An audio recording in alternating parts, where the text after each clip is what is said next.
Hey folks, it's Lindsey Huddleston back in the building. Another SPS Mental Health Moment. Been able to interview a lot of great people, man, but some people are special. Now he's going to continue to be a humble guy, which he is, but I got my guy, Coach Fred Jackson, right here on this Mental Health Moment. How you doing today? Good, good. How about yourself this morning? I'm great. I got to first start, man. I'm really excited about sitting down with you, as I am with everybody, but I just want to thank you publicly, man. You were like one of the first supporters of me and my movement. Several years ago, you invited me to come speak to the Lansing Spartans and allowed me to kind of put myself on a platform and start talking about what I was thinking about as it related to the mental health side, the mental toughness. And I just appreciate you for receiving me and also always being able to kind of be in my ear and give me some good insight, see around corners. And people don't like to give people their roses when they do, man, but I want to publicly thank you for your support and continue to say, call me, text me, holler at me if you see something or you feeling something, because it only benefits me and the community. But with that being said, how you doing during this COVID-19?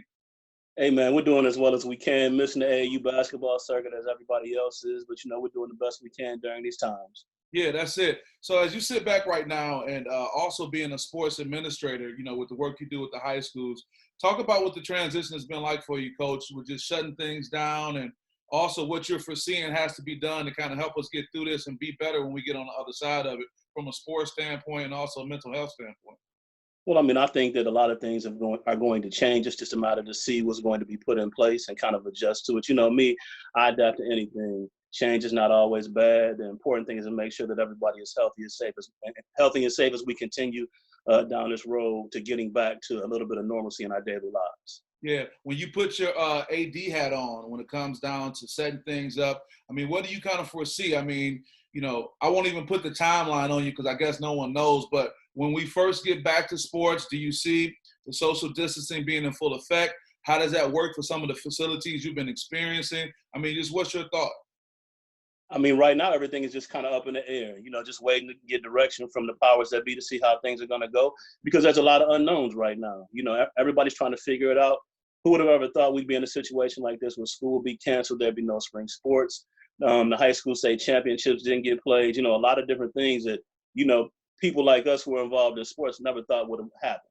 Yeah, and we kind of set our body clock by that. We're used to like being here and being there. So with all the great athletes you've touched, one of the most popular guys right now who's on the scene is Brandon Johns at University of Michigan, came through your program, Lansing Spartan, several years ago. What advice do you give to the guys who are down right now, who need to be staying ready to get ready so they don't have to get ready, that is, as it relates to when the season starts back up again?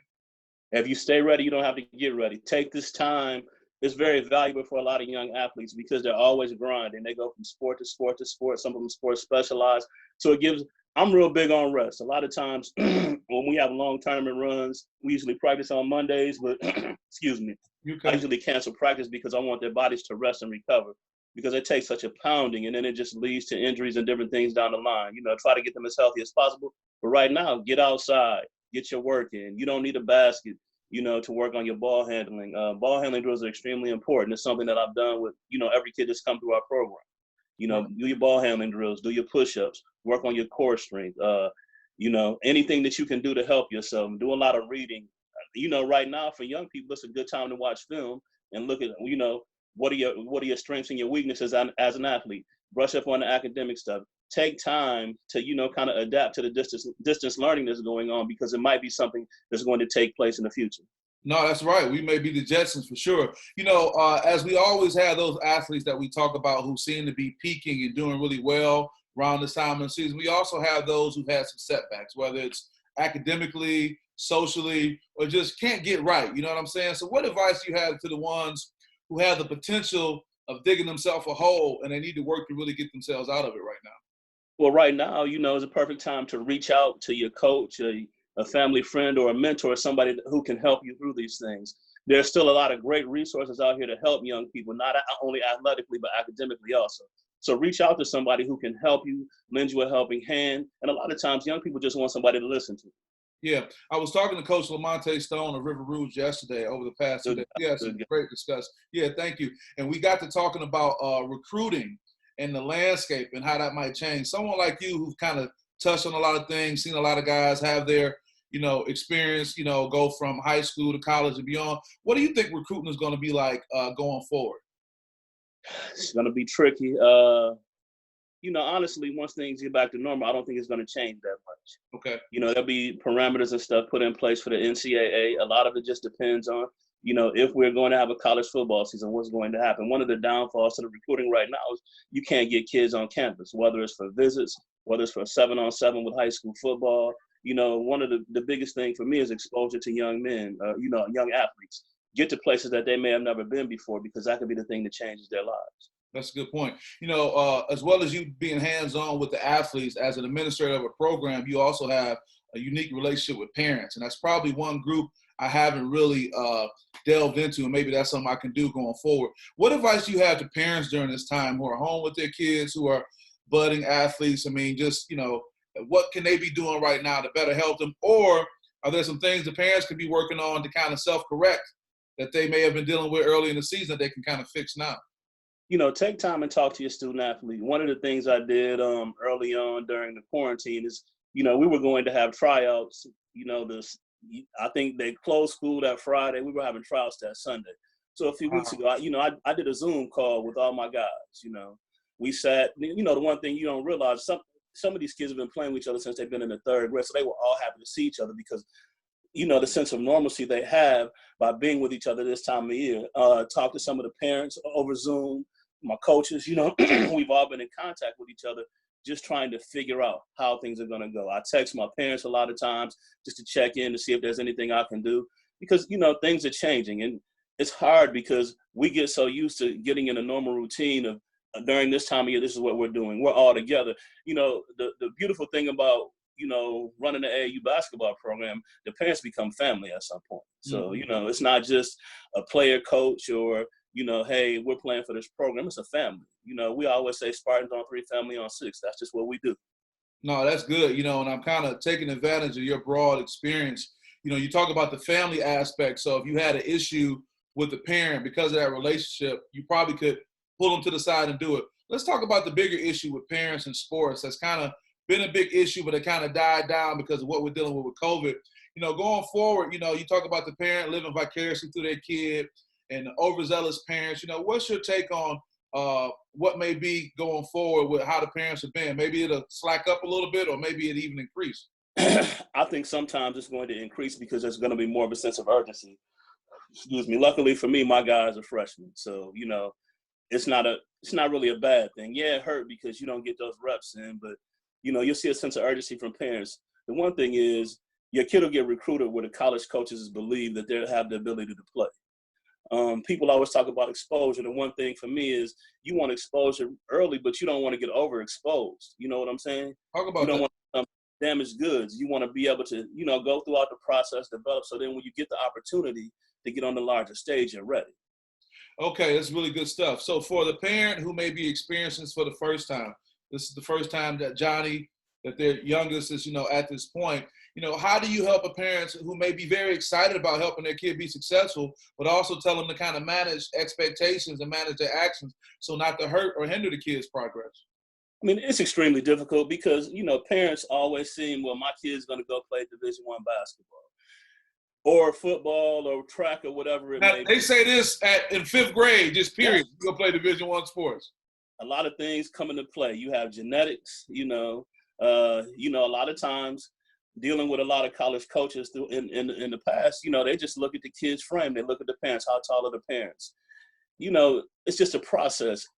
If you don't play Division I sports, you're not a failure. There's a lot of great opportunities, D1, D2, NAIA. Even some kids may have to go to JUCO route. So just take what you can get and make the most of it because you're still a part of that 1%. Everybody does not get an opportunity to play sports past high school. To stay on that topic, and that's really helpful, can you talk a little bit more about the realities of Division I sports and Division I athletes compared to other athletes, and that, just because you want it so bad, like you said, you may not just be a shoe-in for that. Yeah, and one thing I tell guys that I've coached is it's a blessing to get there, but once you get there, do you have a staying power? Do you have the ability to stay? Because truly, you do all this work to get to this point. Now you have to flip that switch mentally to become a completely different animal. You mean once I get there, they're not just going to let me stay there no matter what?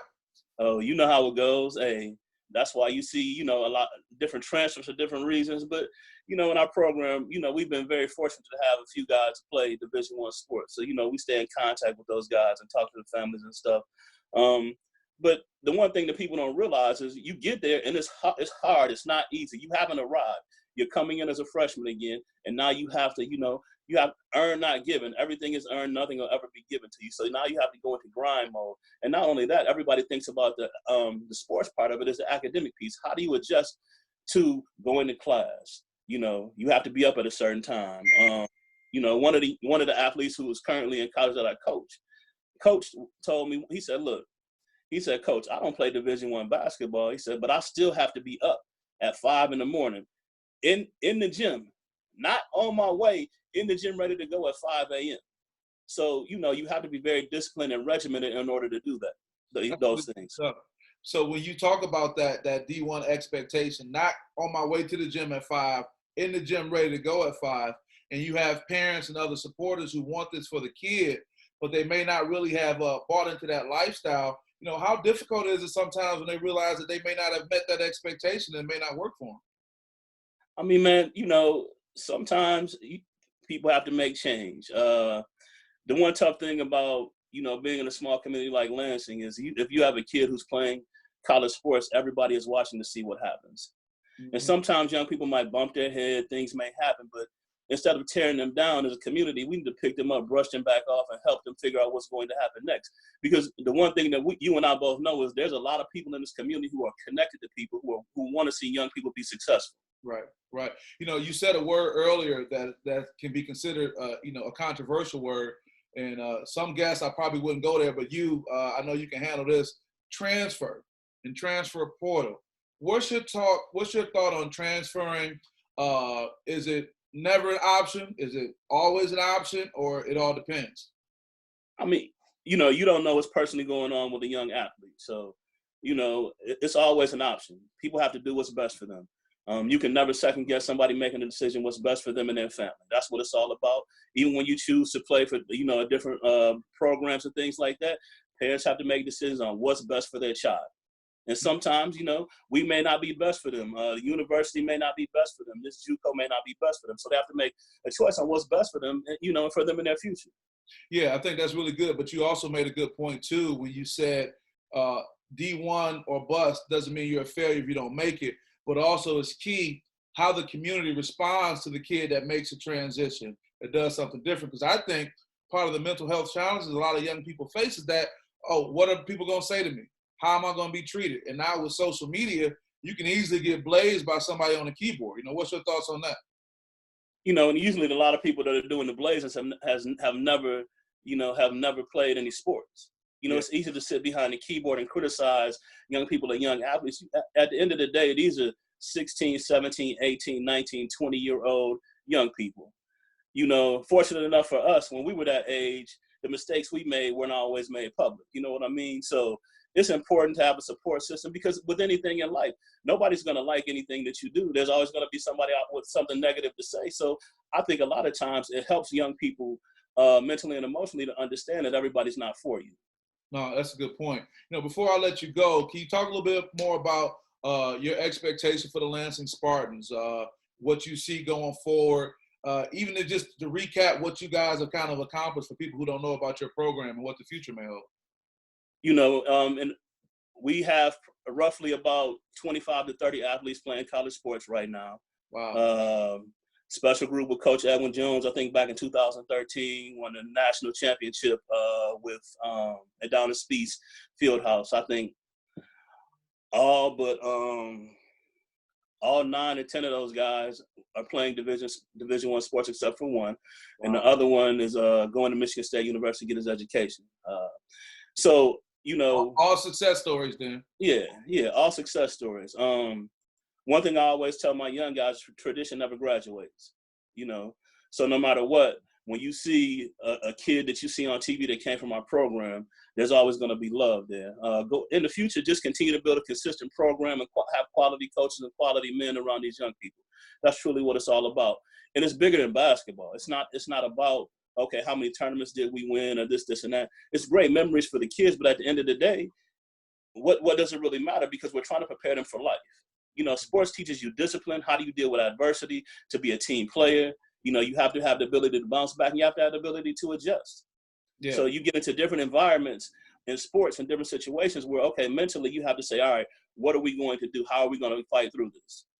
Right. To talk about your program, if there's a parent out there or grandparent or influencer who has a young person who wants to get them involved with a great program, what is the process or protocol to potentially get involved with the Lansing Spartans? I know you have high standards, but how does that work?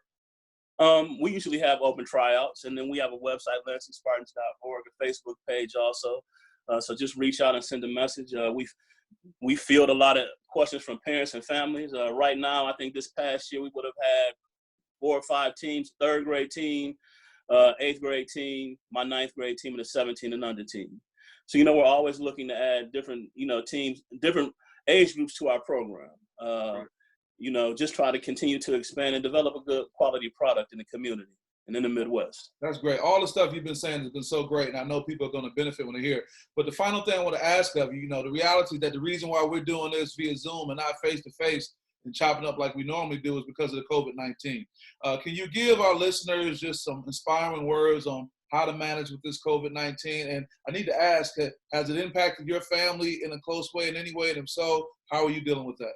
Yes, we had a relative that passed to COVID-19, but the important part is just stay healthy. Stay healthy, be safe. Continue to. The beautiful thing about this is this slows everybody's life down, so then you have time with family, because we're always on the go, ripping and running. That's just how our life is. So now you have time with family, being creative, and reconnecting with a lot of different family members from across the country with Zoom calls. It's kind of been.